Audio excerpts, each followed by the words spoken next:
You ever watch someone take the house you built, brick by brick, and hand the keys to a kid who thinks going viral is the same thing as having vision? My name's Evan Rhodes. I'm 48 years old. Until an hour ago, I was Chief Strategy Officer at a company called Novasat, a name I coined on a napkin 11 years ago, when the whole thing was just an idea and a shared Google Doc. Back then, it was me, 2 engineers, and a folding table in a drafty warehouse. No air conditioning, no funding, just late nights, bad coffee, and the kind of blind belief you don't get twice in a lifetime. I used to joke that I was married to Novasat. The truth is, I probably was. I missed my son's 7th birthday because of a product launch. Missed my wedding anniversary 2 years in a row during expansion. Hell, I even signed my divorce papers on company letterhead because it was the only paper I had in my bag during a red-eye to Denver. Every milestone in my life was shadowed by a deadline. And I didn't complain, because I believed in what we were building, which is why today hurt more than I expected. Lucas, the CEO, had asked for a full leadership meeting. That wasn't unusual. What was unusual was the way people kept their eyes glued to their laptops when I walked in, like they already knew. The boardroom had changed. Used to be a rough space with mismatched chairs and a whiteboard someone stole from a school auction. Now it had a glass wall, brushed steel, and one of those speaker systems that transcribes your every word in real time. Progress, I guess. Lucas stood at the head of the table like he always did. Crisp suit, rehearsed smile. "Thanks for coming, everyone," he started. "Today marks a new chapter." He said my name halfway through the pitch. Said it like it was an afterthought. "Evan's contributions over the past decade have been critical," he said. "But as we pivot toward a more agile, social-first model, we need leadership that reflects where our industry is headed." Then came the phrase, "I'll never forget." He's been somewhat resistant to modern innovation. Resistant. As in, I wasn't waving pom-poms for the 22-year-olds making pitch decks based on TikTok dances. As in, I raised a concern when someone suggested letting an algorithm dictate pricing strategy. As in, I believed that clients who pay us 7 figures might want more than memes and microtrends. Lucas gestured toward a young guy sitting 2 chairs down. "Meet Chase. He's our new head of digital futures." Chase stood, all grin and gelled hair. Probably hadn't grown his first beard yet. "Excited to bring my vision to the table," he said. "I studied narrative virality during my MBA at Stanford. My thesis was retweeted by the founder of Juice Talk." I nodded, slow. Took in the silence that followed. I scanned the room, the same room where I once sat on a folding chair because our real furniture got delayed. The same room where I pitched our Series A in a wrinkled shirt because I'd slept at the office. Most of the faces were younger now, or newer. People I'd trained, hired, mentored. None of them looked up. I stood, smoothed out the sleeves of my jacket. I didn't ask for clarification, didn't fight it. Lucas probably thought that meant I agreed. What it really meant was that I'd seen this story before, and I wasn't about to beg for a chair in a room I helped build. "Thanks for the clarity," I said. That's all. 4 words. Then I walked out. The elevator ride down felt longer than it should have. My reflection in the chrome doors looked like someone I barely recognized. Older, sure. A little grayer than I remembered. But something else too. Something hollowed. Outside, the city moved, like it always did. No applause, no parade, just traffic and sidewalk chatter, and the faint echo of some street musician murdering a Beatles song 2 blocks down. I stood there for a minute, let the weight of it all settle. 10 years. Gone in 10 minutes. My phone buzzed, a Slack message from someone in marketing. "We'll miss you, Evan. You taught us what real strategy looked like." I didn't reply. Instead, I scrolled past the notifications and tapped the name I hadn't touched in 5 years. 2 rings. Then a voice I remembered too well. "Didn't expect to hear from you," he said. "You still keeping a seat warm for me?" I asked. He laughed. "Thought you'd never ask." It didn't look like much.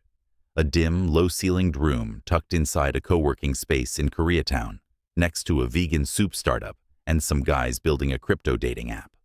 But the Wi-Fi worked, the coffee was strong, and most importantly, no one knew I was there. Raymond was waiting at the far end of the room when I walked in, elbows on a folding table, tapping a pen like he was still in the bullpen at our first agency gig 20 years ago. His hair was thinner, sure, but the eyes were the same. Always a half step ahead. Always sizing up the next move. "Took you long enough," he said, standing to shake my hand. "Thought they'd have to drag you out of Novaset with a crowbar." "Turns out all it took was a Gen Z with a ring light," I muttered, dropping my bag. Raymond grinned and slid over a folder. "You're not here to lick wounds. You're here because I've got bandwidth, you've got brains, and the market's full of people sick of being sold a trend with no backbone." I opened the folder. NDAS. One for his firm, one for mine. The one I hadn't technically started yet. I signed both. Just like that, I became a silent partner at Drift Advisory. No LinkedIn announcement, no office warming, just a laptop, a burner email, and a list of companies who'd quietly reached out to Raymond after Chase's innovation campaigns started crashing like cheap servers. The intel started trickling in fast. Chase had burned through half the quarterly marketing budget in 6 weeks, chasing a hashtag strategy built on emotion-based velocity indicators. Whatever that meant. Clients who'd been with us for years started pulling out. One dropped their retainer entirely after watching a 40-second looping video of Chase dancing in a branded hoodie while explaining virality as presence. From what I heard, morale inside the company was cratering. Mid-level managers were taking stress leave. One of the old analysts I trained texted me, "It feels like a talent show where no one's allowed to say the emperor's naked." I kept quiet. Raymond handed me 3 files, nonprofits and legacy orgs who had signed long-term contracts during my tenure. I knew their names, their pain points, their board politics. More importantly, they knew me. I didn't pitch them directly. That would have been too obvious. Instead, I sent messages through mutuals. Casual, harmless. Just checking in. Saw the campaign launch. Hope all's well. Polite, professional, but just enough of a breadcrumb trail. It didn't take long. By the second week, 2 of the 3 had requested informal chats. One wanted feedback on a rebrand. The other wanted help unpacking their analytics. Said they didn't trust Chase's team to explain what had gone wrong.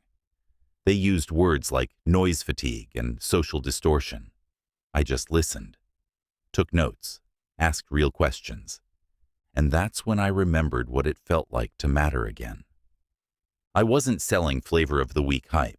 I wasn't translating Gen Z slang into market speak. I was building, slow, grounded, strategic. The thing Chase didn't understand, and maybe never would. Virality fades. Vision compounds. The team at Drift was small, 4 people total.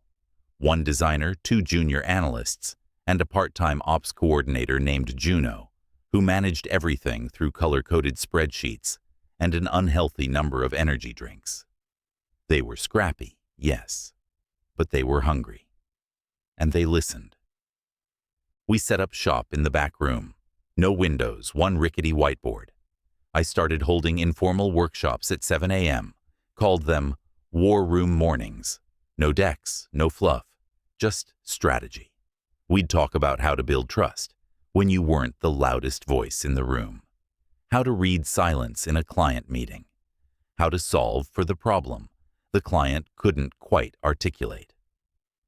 One morning, I drew a line down the board and wrote in block letters, Noise not equal to value. They stared at it like I'd handed them fire. By week 4, Drift had picked up 5 new clients. 2 came from referrals.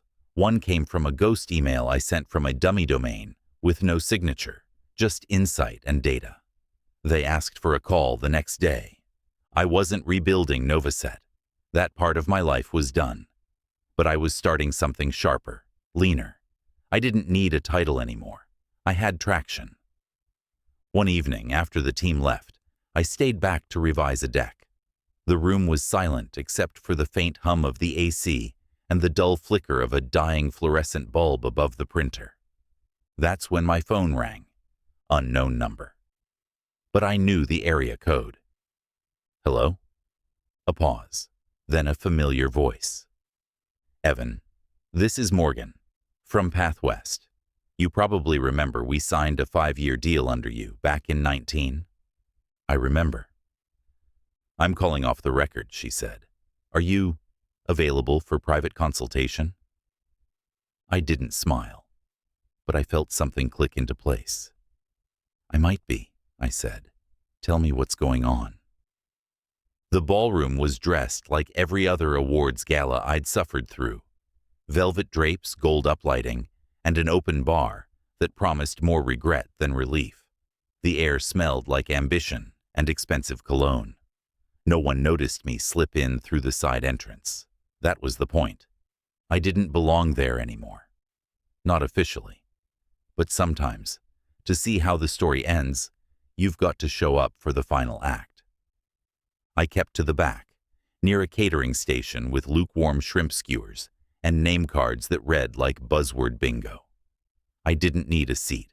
I was there to watch. Chase made his entrance like a man who thought the cameras were always rolling. White sneakers, tailored suit, and that overconfident smirk he wore like armor. He had a phone rig clipped to his lapel, streaming live to God knows how many followers. The comment section probably looked like a stock ticker. Behind him trailed a few Novaset staffers, new hires I didn't recognize, kids mostly. Their eyes darted between Chase and the crowd like they weren't sure where to stand or what to do with their hands. When Novaset won an award, Best Social Reinvention Campaign, the applause was thin, polite. The MC's voice lilted as he read the citation. An experimental push into youth-led virality, full of energy, momentum, and controversy. I watched the judges' faces as Chase strutted to the podium. 2 were expressionless. 1 smirked. Another whispered something to her neighbor. Whatever it wasn't flattering. Chase gave a breathless speech about democratizing attention and decentralizing brand narratives. He dropped words like audience sovereignty and momentum stacking. I'd heard it all before, in boardrooms, on pitch calls, even in the memo Lucas circulated right after I was pushed out. All flair, no spine. When he stepped off stage, I slipped out of the shadows and into the lounge behind the ballroom. That's where the real conversations always happened, out of earshot, behind velvet ropes, with half-finished drinks and half-truths. I leaned against the wall near a table of investors, pretending to scroll through my phone, but my ears were open. He burned half their marketing budget on animated shorts, someone whispered. You can't build loyalty on punchlines. Retention's down 30%. They lost Path West. That was Evan's account, wasn't it? My name lingered in the air like smoke. I didn't turn. Chase wandered in a few minutes later, still buoyed by the win. I watched as he tried to corner a potential partner, Marcy Tran. She was vice president of product at a rising health tech firm. I'd mentored her back when she was an intern, terrified of speaking up in meetings. He launched into a pitch, something about gamifying onboarding through social storytelling. Marcy listened, blinked, tilted her head.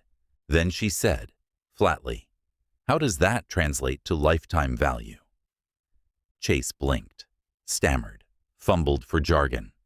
She thanked him and walked away. He stood there, confused, like the punchline hadn't landed. Then he turned back toward the crowd, smile back on like nothing had happened. I stepped outside. The night air was cooler than I expected. I was about to leave when I heard someone say my name, clearly this time. Evan. I turned. It was Harold Levy, the board's largest stakeholder. I hadn't seen him since my last real strategy session. The man didn't speak unless something needed to move. "I wasn't sure you'd come," he said, walking over. "You look rested." "First time in years," I said. He nodded. No small talk, no flattery, just the truth. "We're worried," he said. "You were right about Chase. He's noisy, not strategic. The board is starting to feel it." I let the silence hang. Harold folded his hands behind his back. "If things were to shift, would you consider returning? Not as a relic, as a reset. We'd back you fully. Title, equity, clean slate." The offer sat there, heavy and deliberate.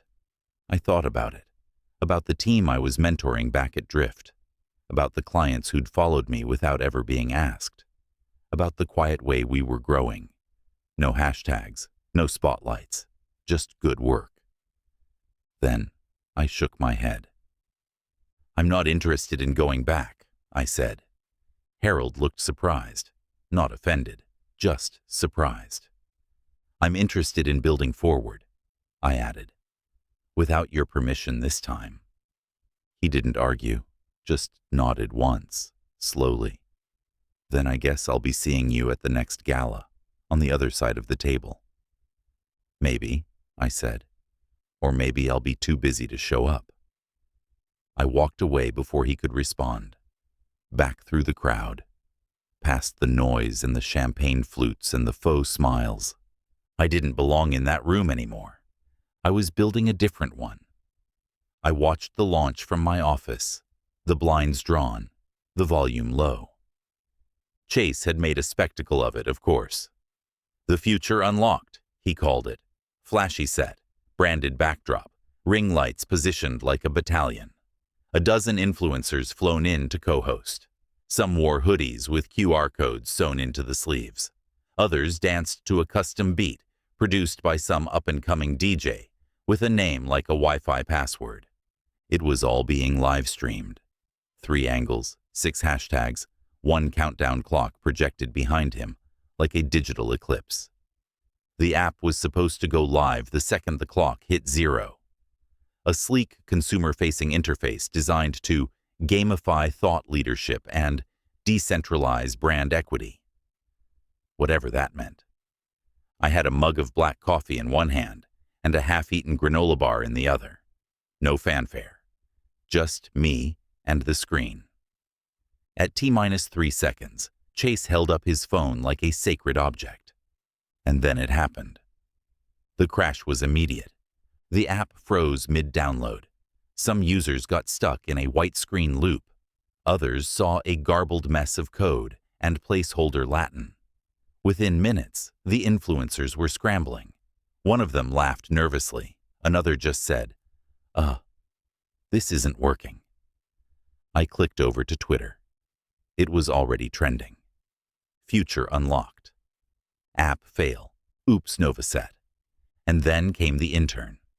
Her video popped up an hour later. A stitched TikTok, calm and brutal. She'd worked at Novaset during my final year. Smart, quiet. I remembered her name, Jess. She looked straight into the camera and said, "This is what happens when you dismantle a system that works for one that looks good on camera." She pulled up old screenshots of our back-end architecture, showed how we used to run staggered load balancing for launches, how we stress-tested in 4 time zones, how Chase scrapped all of it because it made the code base feel dated. 2 million views in 3 hours. The board reacted fast. Internal memos leaked.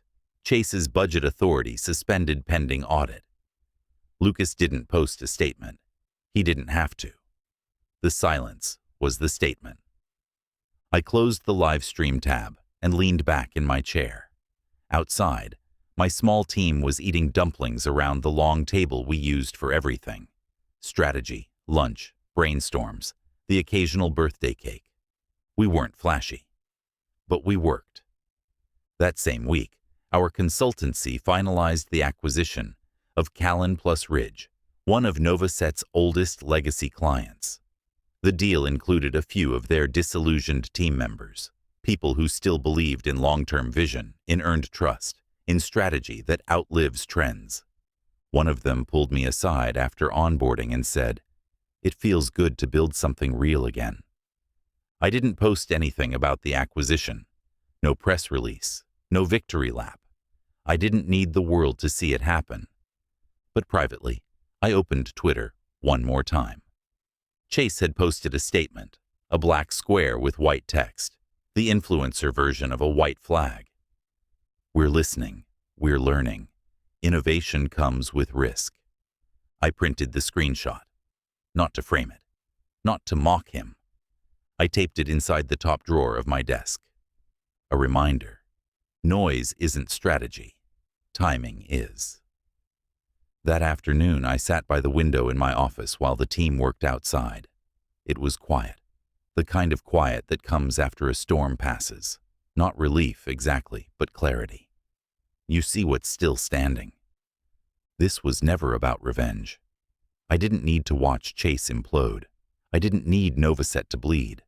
I just needed to prove, to myself mostly, that you don't have to burn everything down to win. You just have to outlast the noise. My phone buzzed, a LinkedIn notification. I almost ignored it. Then I saw the name: Lucas Denton. I stared at the screen for a second before tapping it open. It was a short message. No emojis, no fake cheer. "Can we talk?" I didn't answer. Not yet. Lucas arrived 15 minutes early. I wasn't surprised. He looked tired, less polished than usual. His blazer was sharp, but his eyes weren't. The quiet, calculating confidence he used to wear like a second skin had frayed at the edges. And there was no entourage, just him. I offered him a seat across the table in our small meeting room. No glass walls, no mood lighting, just soft daylight, a coffee mug ring on the wood, and the faint hum of conversation from the team outside. "Appreciate you meeting me," he said. I nodded. "You reached out." He exhaled slowly, then looked me in the eye. "Chase is no longer with the company." I raised an eyebrow. "Pursuing new opportunities?" His smile was thin. "Something like that." He tapped his fingers on the table once, then leaned forward. "We're restructuring, cutting back on brand theatrics, going lean, getting real again. But we're bleeding out. Clients, morale, reputation. What we need now is someone who understands how to rebuild trust. Someone with history, with credibility." I let him talk. I'd heard better pitches, from interns. He looked down for a second. "I misjudged things, Evan. You were never the problem. You were the compass." That part I wasn't expecting. The apology wasn't performative. It was quiet, honest, and maybe too late. "I want you back," he said. "With equity, full authority. Report to no one but the board. You rebuild it your way." It was a good offer, a clean one. And a few years ago, I would have grabbed it with both hands. But I wasn't that man anymore. I looked out the window at the rooftop across the street. A guy in a hoodie sat alone with a laptop, silhouetted by the sun, probably working on the next big thing. "I appreciate the offer," I said. "Really." Lucas sat still, reading my face. He knew what was coming. "But I'm not coming back." Silence. "You're right," I said. "You do need someone to rebuild, but not me. Not inside that name, that culture, that architecture." He looked deflated, but didn't push. I slid a folder across the table. "A proposal," I said. "We absorb your remaining B2B clients. Every contract, every service touchpoint, you walk away with a graceful statement, a sunset clause for the Novaset brand. You spare your investors a prolonged bleed. We spare the clients another transition. Lucas opened it. Read the top page. No takeover. Number just closure. Clean lines. Everyone moves forward. He hesitated, then closed the folder and nodded once. I'll bring it to the board. But if it were up to me, I'd take the deal. We shook hands. No cameras, no staged photos. Just two people who'd once built something together, standing in the ruins of it, agreeing to let the structure go. After he left, I didn't go straight back to my desk. I took the stairs to the rooftop. The city was soft with late sunlight, that hazy golden hour where buildings don't cast shadows, they just glow. I looked down at our office window. Inside, Juno was drawing something on the whiteboard while everyone gathered around. No one sat at the head of the table. There wasn't one. No corner offices here. No nameplates. Just shared space, laughter, tension, ideas that belonged to all of us. I thought about that first boardroom, the one with the folding chairs. The one I believed meant something because it had 4 walls and my name on the slides. I thought about the second one, the cold glass, the scripted phrases, the sterile betrayal. This place wasn't either of those. It didn't need to be. I pulled my phone from my pocket, scrolled to a photo I'd taken weeks ago. Our team around that long table, sleeves rolled up, food containers pushed aside, still debating a client's launch language. It wasn't a perfect shot. Someone's elbow blocked half the board. No one was smiling for the camera. But it was real. I tapped the screen off and slid the phone away. They replaced me with a trend. That much was true. But I was never a trend. I was a foundation. And foundations don't need to be flashy. They just need to last. As the sun slipped lower, painting the edges of the skyline in amber and rust, I whispered it out loud. Not for the city, not for Lucas, not for Chase, or the board, or the clients who came and went. For myself. The chair was never the point.